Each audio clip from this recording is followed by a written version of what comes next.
world's favorite game. I think we had some UFC on this weekend, didn't we? Didn't get to see the chaos. But Weili Zhang was fighting in the women's strawweight contest. And she got the dub. Shout out to Weili. Yeah, first time I saw Weili, she was in a crazy fight. You know when they were just trading blows? Do some stand up and fight. Like you take a shot, I take a shot, you take a shot. Like let's see who's the hardest. Man, she has heart. Like that's when I became a Weili fan, because I thought, yeah, she's got heart. She's a tough fighter. Shout out to Weili. But onto the football. It's been a crazy week, a crazy weekend of football. There's been so much going on. I am absolutely cream crackered because I've been watching football all weekend and I'm recording super late. As I'm recording right now, there's a game on. Juventus playing Udinese. And Juventus are 3-0 up at this point. And yeah, I've been watching football since Friday. And then staying up late to watch Leo Messi at stupid o'clock. And then following up with the Women's World Cup final. So let's get into the headlines. Let's go. All right. So Manchester City win the UEFA Super Cup. Inter Miami win the Leagues Cup. England lose the World Cup final, the Women's World Cup final that is. And Neymar signs for Al Hilal. Absolutely huge headlines there, as I'm sure you would agree. In terms of the brands, you know, we've got all of the regulars. We've got Sky Sports, we've got TNT Sports, we've got BBC, we've got Marca, and The Athletic as well. Got a couple of stories from there, and a bit from The Guardian, which is quite interesting too. But yeah, I mean, like I say, what a week. It's been a crazy weekend and I'm absolutely knackered, so I'm going to try and whiz through. But you know what they say about best laid plans of mice and men. So let's try and whiz through. Where do I start? Let's start ladies first. You know how we do. Let's start with the ladies. So England made to suffer in Women's World Cup final heartbreak. I've got a story here from ESPN by Tom Hamilton. He said that tactical tweaks, replacements and sheer grit weren't enough to get England across the line. Now I watched this one and it was a shame, man. It was a shame that the Lionesses couldn't get the job done. I honestly thought it was coming home. I just felt like, have you ever watched the game and just thought, this is what's going to happen? I know it. This is what's going to, and then it just doesn't happen. That was me this weekend. So unfortunately, the Lionesses couldn't get the dub. Spain won it, but shout out to Spain. They played well. They got some really talented players over there, and you know it's just is what it is, man. But I've got this article here that goes into an in-depth analysis on the game. You know, they're talking about various different players throughout the match and about all of the events. That's going to be in the show notes, so you guys can read that and get your in-depth story on what happened, right? Continuing with the Women's World Cup final, we've also got some player ratings here. This comes from the Telegraph. There's quite a few people doing player ratings now, so it's possible I could get, like in the future, maybe I could get a few different sources of player ratings and we could compare. Maybe not, maybe it's not even worth it, who knows. Anyway, according to the Telegraph, they feel like England played pretty well, right? Mary Earps has got 8. That's a solid rating. That's a very solid rating. 8. Lucy Bronze, they gave her a 6. Jess Carter 7. Millie Bright 6. Alex Greenwood 7. Rachel Daly 6. Kira Walsh 6. Georgia Stanway 6. Ella Toone 5. Lauren Hemp 7. Alicia Russo got a 5 too. So it kind of looks like, you know, they think that England played all right, but maybe could have been a bit better. They got a few ratings for the subs as well. Oh, sorry, no ratings for the subs. They've just listed them. So on to Spain. Now they've rated Catacol as a 7. Owner Battle with an 8. They've called her a class act. Irene Paredes with an 8. Said she's a no-nonsense centre-back. Leia Codina with a 7. Olga Carmona gets a 9. I mean, come on, Telegraph. Are you lot British or what? What's going on? You're giving the Spaniards all of these high ratings. What's going on, mate? Spain's inspirational skipper scored a stunning goal and thrived with the responsibility to show how the biggest games bring the best from the top players. The difference. I mean, I have to agree. She was fantastic. The goal she scored was clinical finishing. Teresa Abelleira with an 8. See, there's 2 L's in her name, so I kind of said it like how you say paella. Abelleira. Could be wrong, but you never know. Aitana Bonmati. Sounds like a bit of an Italian name, doesn't it? Bonmati. She gets an 8. And they're saying she's one of the Spanish trio of playmakers monopolizing the possession. You know how they like to play with their tiki-taka and that. Jennifer Hermoso gets a 7. I like Hermoso. Mariona Caldente gets a 7. Alba Redondo gets a 6. And Salma Paruelo.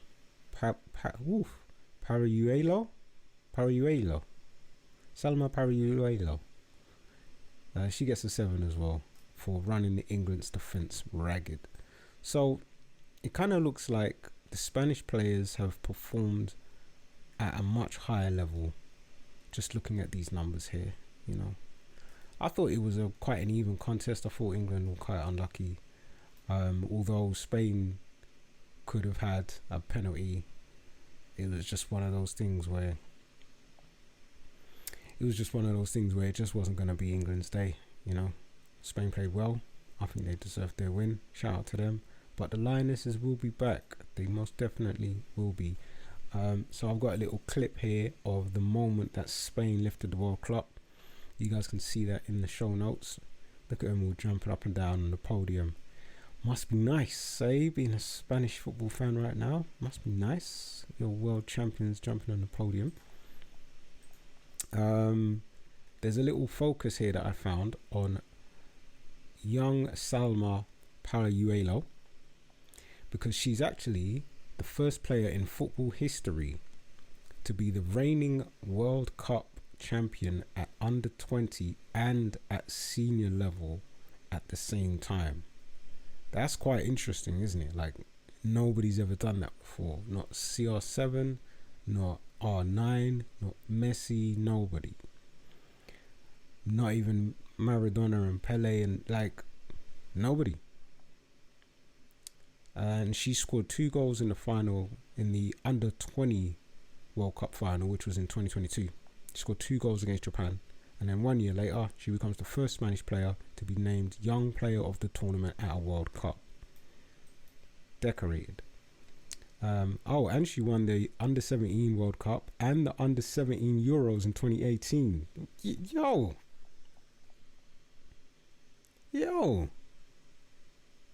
And what club does she play for? Hey, I'm gonna have to take this girl a bit more seriously. Salma Paruelo. What? Hey, listen. Hey, Arsenal. Hey, Edu. I don't know, like, if you got any money left for the Arsenal ladies team, but this is looking like you might have to find a few quid for this Salma Paruelo. We're looking at a world-class player right here, my guy. So yeah, if you can loosen up the purse strings, pull out two gold nuggets. Yeah, make some phone calls. Do your thing, boss man. Shout out to Salma. It's another young don on the rise. But yeah, it wasn't all. Well, it was a whole lot of excitement for Spain celebrating their win, right? And I've got this article from Marca that pointed out something that's a little bit bizarre, because the president, right? I think he's the Spanish FA president. Like, he was celebrating, You know, like when they're going up on the podium and they're collecting their medals and then they shake hands with the officials and then they go off, right? You always see that at tournaments. But this time, when they were shaking their hands, there was this one official that was super excited. He was hugging and kissing everybody. And this one player, instead of giving her like, you know, like how they do in Spain and France and like they do like the kiss on the cheek, they do it in Italy as well, don't they? Mwah, mwah, all of that kissy kissy. But he kind of just grabbed her and kissed her square on the lips, and it's like, what? Like, what are you doing, mate? Got a little bit carried away. So yeah, Marco captured that moment there, which is a little bit of a bizarre thing to see at a World Cup final of all places. But yeah, there's been some great moments in this Women's World Cup. I'm just going to capture one or two of them. There is a little roundup here of some of the highlights. One of my favourite moments is this little koala. There was a mascot that was knitted by someone in the German team, and it's like a little koala bear which became their mascot, which is kind of a cute story. I like that one. There was Nuhaila Benzina, who became the first World Cup player to wear a hijab. I feel like that's a powerful moment. I remember when I saw that image, when I first heard that story, I thought, yeah, that's dope, that's big. But for some reason, I never covered it in previous episodes. So I'm glad I could speak on it now. Because that's like iconic, man. That's an iconic moment. She's literally, there's a little picture of her standing on the pitch wearing the hijab in her football kit. Come on now. All the hijabi girls are going to love that. We've got, yeah, I think that's pretty much it from the moments. That's a little article from The Guardian. You can catch that in the notes.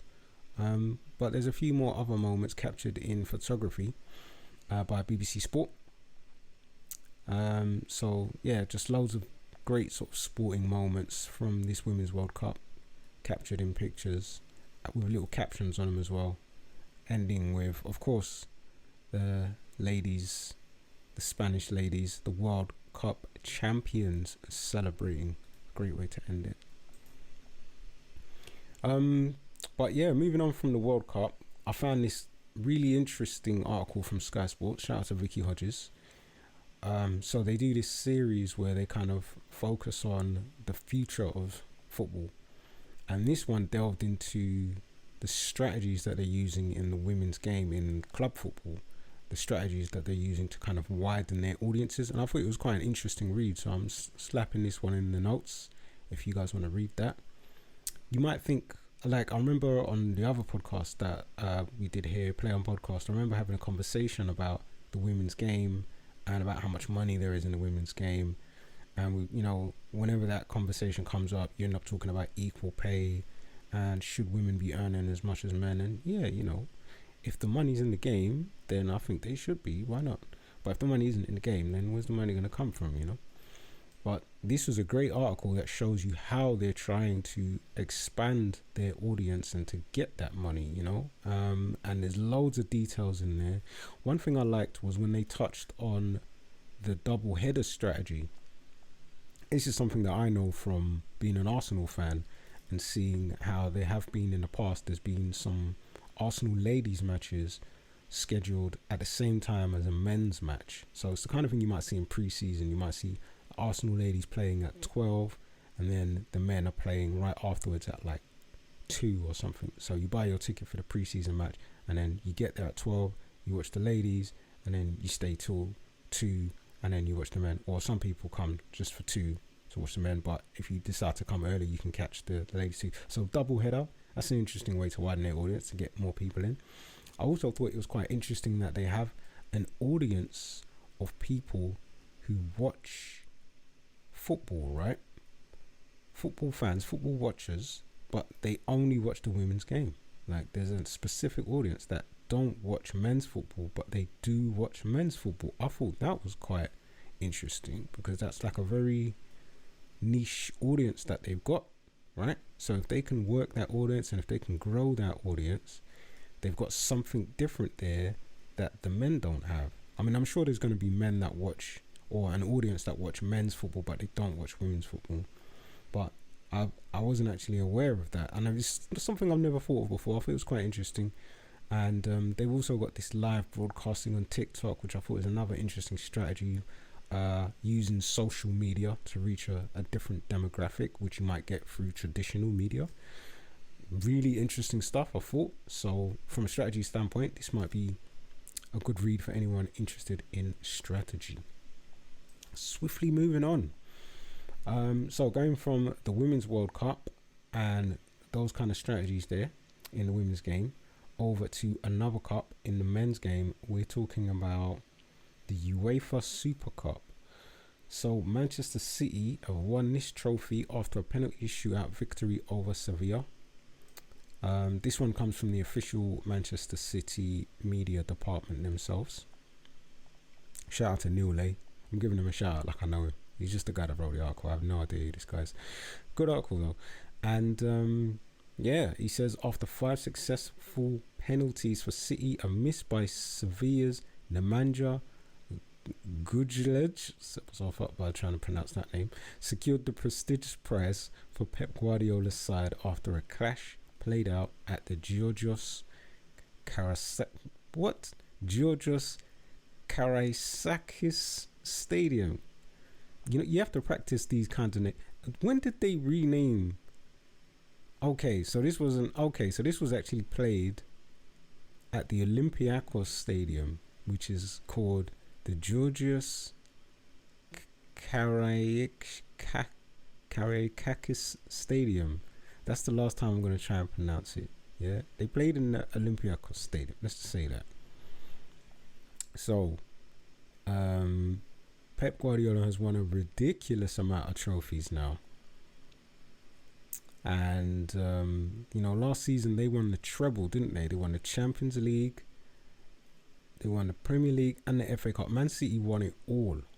They won everything. They became twinned with that legendary side of the other side of Manchester from 1999. That's probably the one thing that the United fans had over City fans all this time. You know, you might think you're so great, but we won the treble, you haven't won it. Well, they've done it now. And on top of that, they followed it up with the Super Cup. So it's like 4 consecutive trophies. Well, to be fair, they did have the Charity Shield, which obviously Arsenal won. So that kind of interrupted their little run of trophies. But it's always nice to win the Super Cup. I'll take that and put that in the cabinet for sure. So yeah, it's amazing. It's amazing. I think this City team is an interesting one. I could talk about them for a little bit, but I'm going to keep it moving because I'm actually kind of knackered. Shout out to City. There's links to all of this in the show notes as per usual, and I've got some highlights from the Super Cup final. So should you even call it a final, because it's just the UEFA Super Cup, isn't it? You don't really need to call it a final. It's kind of like a one-off game. So for those that aren't aware, the UEFA Super Cup is a match between the winner of the Europa League and the Champions League, and so they just kind of face off at the start of the season after they won those titles, and it's Manchester City who beat Seville. So it's a nice trophy to have. I just kind of like the look of it. I think I'm just gonna quickly press play on this clip. Look at it, man. Nice little shield. And they both come out when at the start of the match carrying these big trophies. The Europa League trophy is huge. So is the Champions League trophy.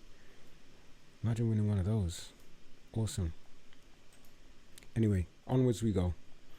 Onwards we go to a club called Inter Miami. Now, Inter Miami has this new collaboration. They've teamed up with sportswear. Is it sportswear? Do you want? Maybe I want to call them urban clothing, urban streetwear.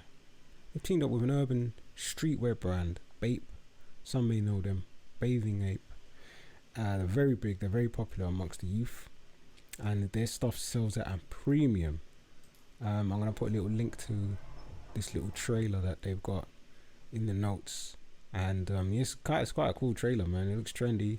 You know, they've got the Inter Miami branding and the colors in there, and so it looks like their merchandise is now available in the Bape store. So yeah, you can go onto Bape and you can go and have a look and see what they've got. You can get yourself some Bape times Inter Miami garments. Maybe some of that stuff's going to be interesting. I kind of like the animal characters that Bape used to do. So if they've got something like that, that would be interesting to see. What I really want to see is Bape do something with the GOAT concept, because, you know, we always call Leo Messi the GOAT, right? And Bape has these animal characters, like they got this bathing ape, right? They got the ape. So I'd like to see them do something with the GOAT to kind of represent Messi. I think that would be a cool thing to do right there. And you've got, moving on from that, you've got a feature on Robert Taylor. This comes from The Athletic. Unfortunately, you're going to need a subscription to The Athletic to read this article, but it is absolutely brilliant. They all their content is brilliant, to be fair, so it's well worth a subscription. And yeah, I've been doing little features on key people at Inter Miami every time I get on here, and I think it's good to be able to talk about Robert Taylor, because he is maybe a bit of an unsung hero, because they've got these glamorous big names now with Messi, Busquets, and Alba signing, and he's stepped up his game. He's stepped up so hard. He looks just as good as anyone else in the team, and he's got this nice little link up that he's got with Leo Messi. They're setting up goals for each other. You know, he's getting involved in the tiki-taka and the flicks and the tricks. He's looking like a really good player, and he's not, you know, like one of these youngsters, like early 20s. He's like, I think he's 28, 29 now. Yeah, okay, in the article it says he turns 29 in October. So it's like he's peaking now towards the end of his career. But what a peak, what a time it is to peak. It's a great time. He picked a great time for it. It's fantastic football they're playing. They've got loads of statistics over here showing the touch. There's like a little touch map showing about where Robert Taylor is being utilised and where he's most effective. It's quite interesting how they compared how he was being used in the previous regime under Phil Neville to how he's now being used under Tata Martino. And essentially they're saying under Phil Neville, Taylor was asked to stay wide and pretty much whipping crosses for the striker. But according to Brown, it says here, according to Brown, Taylor's natural game is to drift inside into central positions. And he's a very good technician, he say. But what he is, I've seen, like I said, I've been seeing him playing some tiki-taka and linking up with Messi and stuff. And he has been doing it. He has been drifting inside. And Inter Miami seem to be reaping the benefits of that little tactical change. So shout out to Tata Martino for being able to get the best out of Robert Taylor. Yeah, I like watching Taylor, man. Like, honestly, he seems like one of those players with the high energy. He can get up and down the pitch. And he's got pace as well. When they're on the counter attack, I'm always looking out for Taylor breaking forward on the left, and he seems to have 2 decent feet. His crosses are pretty good. He can score goals. Like I say, he's an intelligent player.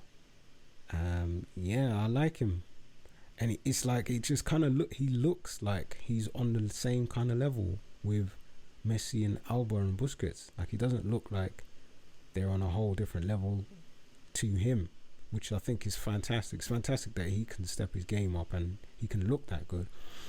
Hopefully it continues. Long may it continue. Shout out to Robert Taylor, unsung hero at Inter Miami.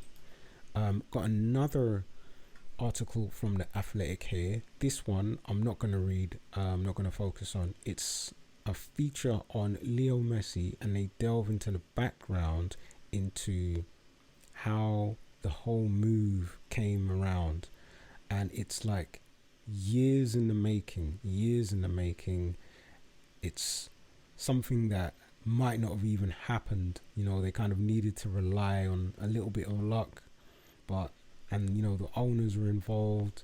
You can get all of this in-depth info about who was behind, who was instrumental in making this deal happen. You're gonna have to pay for your subscription to get that info though. But yeah, shout out to Paul Tenorio. Great article for The Athletic there. I'll definitely recommend reading it if you do decide to get your Athletic subscription. Yeah, I think it's one of those things where you go for a player like Leo Messi, you know it's just going to change everything, right? You sell that to him, you sell him the idea that he can be an iconic player and he can change everything. And that has come to pass, hasn't it? If you've been tuning into the MLS and watching, then you'll see the fanfare. You'll see how absolutely bonkers the football fans are going for Leo Messi over there. And you're, hey, I just saw a guy that I signed in career mode. Illing Jr. is on the pitch for Juventus right now. But anyway, yeah, it's just Messi magic, man. Messi magic. If you haven't been watching Messi in MLS yet, you know there's going to be a link in the show notes, maybe in the description of wherever you're listening to this, and you can just click that link. You can get onto the MLS Season Pass. You can sign up for it, and hey, if you don't want to pay for it, you do have the option to cancel your subscription. You get 30 days for free. You get 30-day free trial. Apple are very gracious like that, and you could literally watch MLS, watch Leo Messi at Inter Miami for 29 days and just cancel on the 29th day, and you won't have to pay a penny. So you do have the option to do that. Link might be in the description. If not, it's definitely in the show notes. So go ahead and click on the Apple link and set up your account so you can watch this stuff with me, man. Why not? I've got a clip, and this is a clip of something that happened before the Leagues Cup final. We're getting into the Leagues Cup final now. Right.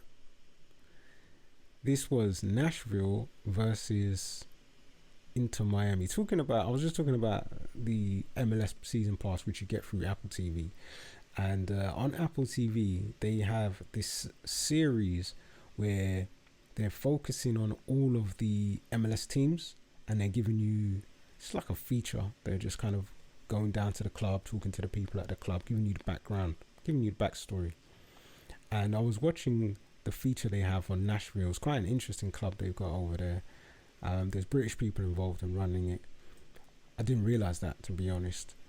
It kind of gave me a little bit more of a vested interest in the final when I watched that before the final. And yeah, they played really well.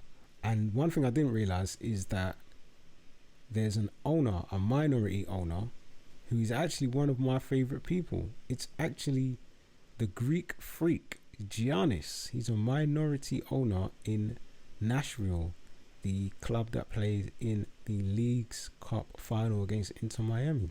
And in the Leagues Cup final, he was on the pitch, entertaining the fans, doing a little bit of a penalty shootout.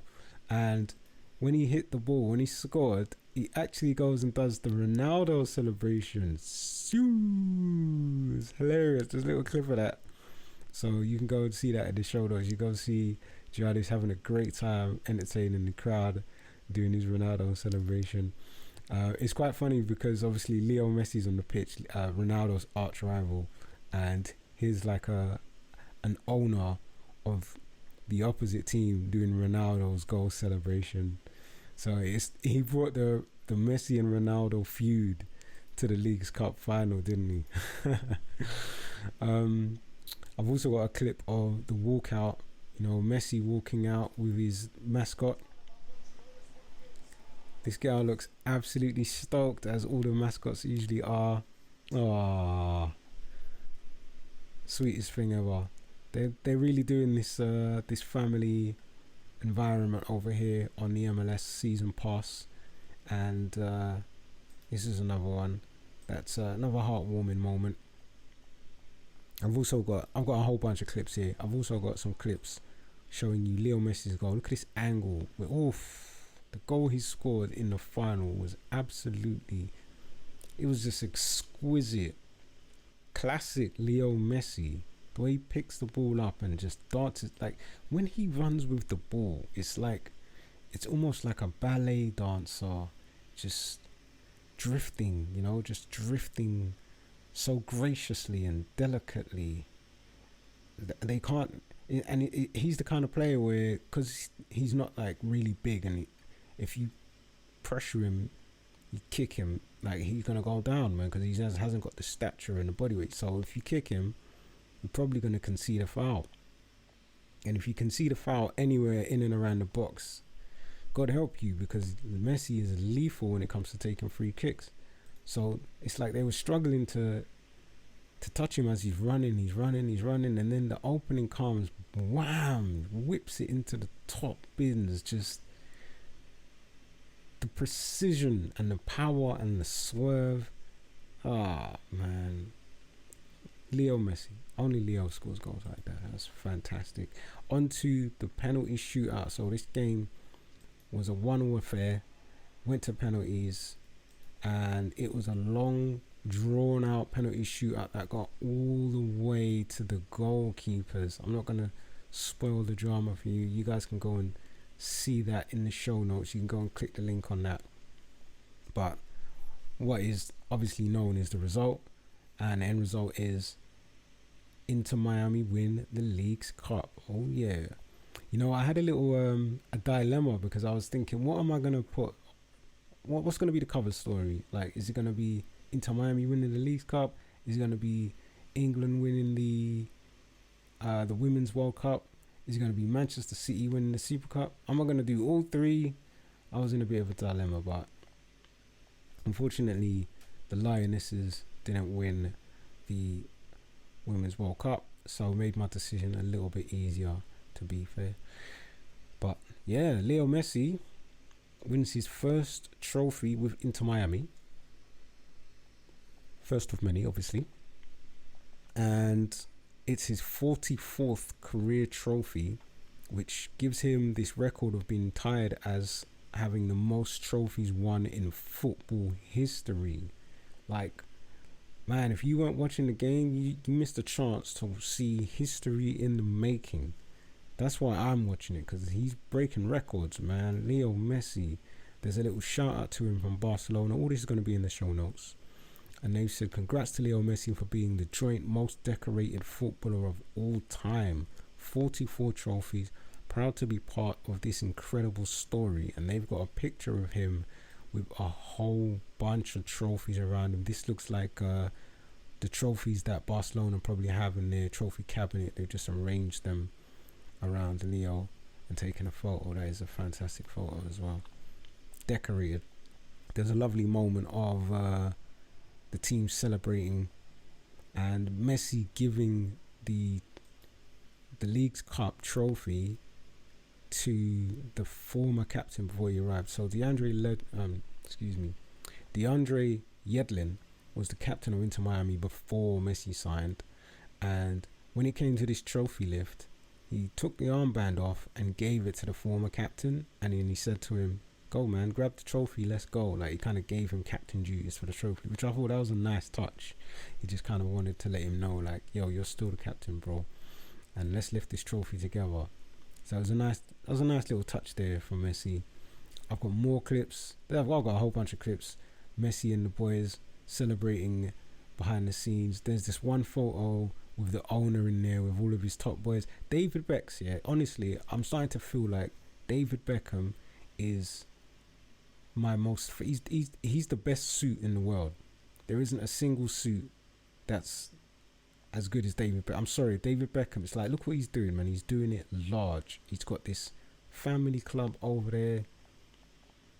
They're winning trophies. He's brought one of the best players of all time to his football club. The money must be going through the roof. The attendance. You got all of these celebrities coming down. Yo, it's Messi mania over there, man, and Beckham's a big part of that. And we've also got like a highlight reel of all the goals that Messi scored in the tournament, all the goals that Messi scored in the League's Cup. So I'd recommend watching that, because there's some fantastic strikes in there. Absolutely brilliant Shout out to Leo. Shout out to Inter Miami. Come on, man. Definitely go get yourself a MLS Season Pass so you can catch the rest of the matches. And there's one more trophy as well. I forget the exact name of this trophy. I think it's called the US Open Cup, and Inter Miami are in the semi-final. And they've also qualified for something. Winning the League's Cup qualifies Inter Miami and their opponent, both of them, Inter Miami and Nashville, both qualify for another tournament, which I think is like, you know what? I don't want to give you guys the incorrect information. Obviously, I've still got a whole bunch of reading to do about this competition from the other side of the world to me. So I'll get back to you on that, because they've both qualified for a new competition. And there's also this US Open Cup, which Inter Miami are going to be playing the semi-final in soon. Maybe I'll be covering that on the next episode. But swiftly moving on, we've got something from the Hindustan Times here, which is a quick article about Arsene Wenger doing a visit to India. Now, why would Arsene Wenger be going to India, you might be thinking? Well, it's because, as you know, he's working for FIFA, right? Maybe you didn't, but he is the chief of global football development at FIFA. He's doing big things for FIFA, and he's going over there to do some youth development. He's going to be working with the Indian academies and setting up some kind of a provision for training boys and girls at the kind of under 13s level. So I think that's fantastic. There's like an organization called the AIFF, All India Football Federation, and you know, the president has kind of said, yeah, Wenger's going to be coming. He's going to help us to set this thing up. He said he's glad to say that we're on the verge of setting up a state-of-the-art centralized academy in India, along with FIFA, with Mr. Arsene Wenger playing a key role in the whole setup. His name is Choube. And yeah, it looks like they're trying to actually produce some top quality players in India. You know, if you got Arsene Wenger involved, surely he's going to ensure that you have the infrastructure that you need to meet whatever goal that it is that you're working towards. And who knows, maybe we will be seeing Indian players being produced from this academy in the next few years. Maybe we'll be seeing them going to the top leagues around the world. Maybe they'll be in the MLS, maybe they'll be in the Saudi Pro League, maybe they'll be in Europe. Who knows? Who knows? Talking about the Saudi Pro League, we've got a transfer here, and it's a big one. Neymar. They signed Neymar. Like, are you kidding me? Neymar? They signed Neymar. And there's a huge trailer that they put out. Al Hilal, they put this trailer out on there, like a welcome trailer. And on his Twitter, Neymar put this video on there, which was like his unveiling. Incredible. Like, the way that they're welcoming the stars over there, man. They've got all of these lights lit up. Like, there's a whole stadium filled with people. I think this was before one of their matches when they announced him. And it's like a light show above the stadium. They got his face popping up in the lights. Look at him. He's walking out, coming out, like they've got all the smoke and the lights. It's like a WWE kind of walkout. Like, wow, they're doing it big over there.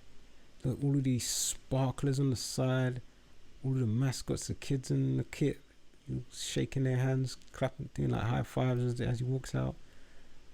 It's impressive. You guys got to see this. There's a little clip of this that's going to be in the show notes. Neymar is a blue. Neymar now plays his football for Al Hilal. I mean, what can you say? What can you say? Marco covered this. I'll stick that one in the show notes. Honestly, I don't think it's the best article in the world. I'll probably just put it in there because I found this ages ago. But, and I didn't find anything. I didn't continue looking for any more information on this story. But Yeah, it's in there if you want to read it. Bit of further info. Neymar is playing in Saudi. It's just the thing blows my mind that they've managed to do this. It's just crazy. He now becomes the most expensive player ever in when it comes to accumulated transfer fees. So we've got a little top 5 here. We've got Alvaro Morata at number 5. He's a bit of a journeyman. He's moved around a bit, and his accumulated fees come to 189 million euros. At number 4, we've got Ousmane Dembele. He's had 3 transfers and accumulated a total of 220 million euros in transfer fees. Number 3 is Cristiano Ronaldo. I wouldn't really call him a journeyman, but he has had 4 transfers and accumulated fee total of 247 million. Then you've got Romelu Lukaku, who really is a journeyman. 7 transfers, accumulated fees of 333 million euros, but Neymar just pips them all. Only 3 transfers and accumulated fees of 390 million euros, the most expensive player ever. Wow. I hope he's going to be good there. I hope he's going to be good because there's so many good players in that league now. You know we're going to have to keep watching this league and watching the highlights. I've got another bit of info here from Al Nassr. They put out a little post because they wanted to congratulate their star, who also made a recent move from Europe, Marcelo Brozovic, because he was ranked as number 8 on UEFA Men's Player of the Year award. They've got the number 8 UEFA Player of the Year in Saudi. That's a big deal. And in that team, that team that Brozovic is in, Al Nassr, that's the one with Mane and Cristiano Ronaldo. It's bonkers, isn't it? They really did something over there. So moving on with more transfer talk, we've got an interesting post here from transfermarket.co.uk, and they're talking about this is the team of the summer so far. They've got their done deal 11, right? Completed summer transfers, total market value of 735 million euros. Hodgland up front alongside Harry Kane. Dembele and Kunku and Sloboslai in midfield. I always say his name wrong. Soboslai or Soboslai. The Liverpool guy. He had a pretty good game this weekend, actually. He's a good player. Then you've got Bellingham and Caicedo. Shout out to Bellingham. He scored 2 goals this weekend for Real Madrid. He's absolutely. There was I saw something with him saying how he thinks he's become 10 times the player he was since he started playing for Real Madrid. So he must be really loving the coaching and the opportunity to play with world-class talent. It's just raised his game. But I suppose if you're playing with Modric and Cruz and you're a centre midfielder, you must have learned a thing or two playing with them and training every day, right? So yeah, Bellingham and Caicedo in midfield. And then you've got Gvardiol, Kim, who moved from Napoli to Bayern Munich, and Skriniar. Wait, was it Napoli that Kim was at? I believe so. He was in the Italian league.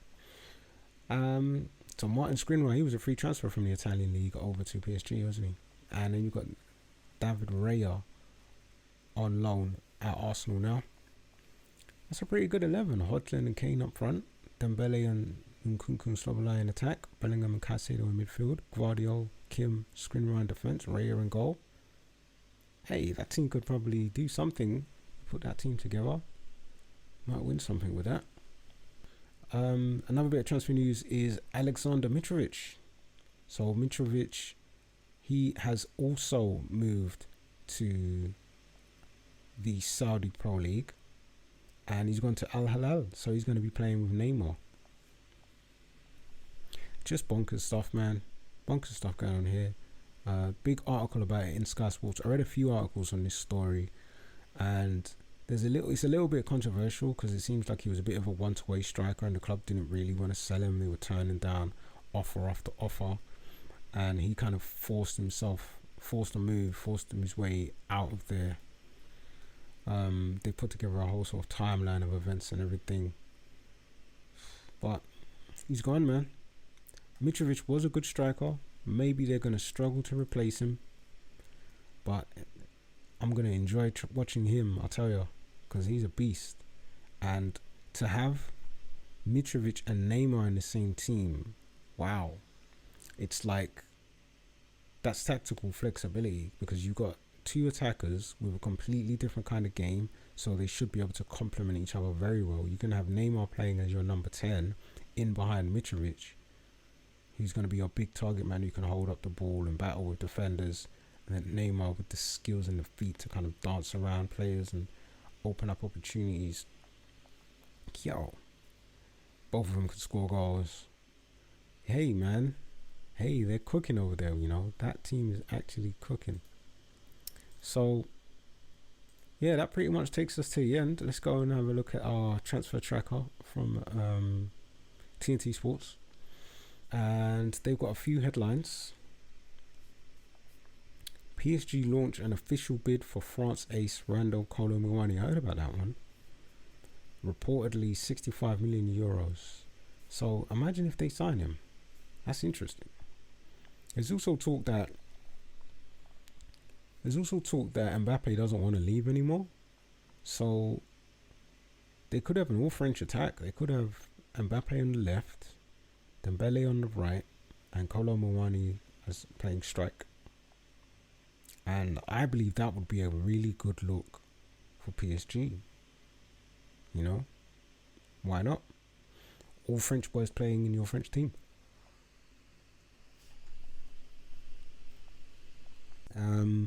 Bournemouth has confirmed the signing of Tyler Adams from Leeds. City's reached an agreement in principle with Barcelona for Cancelo. That's interesting news.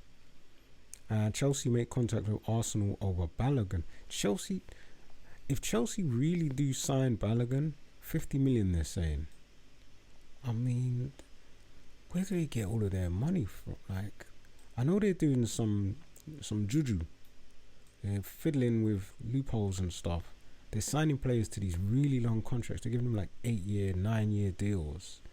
And because they're able to spread the wages over these long periods of time, this is something that helps them to get around the financial fair play rules, right? Because it's not like, okay, we're going to spend all the money right now. It's like we're spreading the money out. So, I don't know, let's say if it was 10 years, then you could say maybe 10% every year goes towards their yearly budget. So that's how they're getting around it. It's kind of interesting, actually. And I wonder if other clubs are doing the same. But quickly going to scroll through this track. I'll see what else we can find. We've got something from Ben Jacobs. He's talking about Aymeric Laporte. Oh, Aymeric Laporte is set to join Al Nassr from Manchester City. Oh, they've accepted an offer. Oof. Laporte to Al Nassr. Hey. Okay. Duncan Castles is talking about Mbappe renewing his contract with PSG. Yeah, we got this talk about Tyler Adams. And yeah, so those are the big stories. Oh, Fabrizio Romano has said that the deal for Nuno Tavares of Arsenal has collapsed with Nottingham Forest, and now Aston Villa are in the mix. That would be interesting because Aston Villa have the ex-Arsenal manager who I believe did manage Nuno Tavares. I could be wrong about that, but it is Unai Emery at Villa, so he probably does know Nuno. He's probably familiar with his game, and if he wants him at Villa, that could be something that works out. You know, it could be that he knows him and he's going to get the best out of him, and that's why he wants him. So interesting. But oh yeah, Mavropanos. West Ham have reportedly agreed a £19 million fee to sign Stuttgart's defender Konstantinos Mavropanos. So that's an ex-Arsenal player there. I always liked him when he was at Arsenal. I thought he was solid, and I was quite sad to see him go. But looks like he might be coming back to the Premier League. Solid guy. Solid guy. So he should be a good defender for him. Yeah, so I'm going to leave it there. A whole lot of news. I didn't quite get out as early as I would have wanted to. Maybe I took a bit too long talking and I could have quickened things up. But you know how it is. We know how it is when we're talking football. We love talking football. It's the world's favourite game. I'm going to get out of here. And I'm going to catch you guys in the next one. But for now, peace.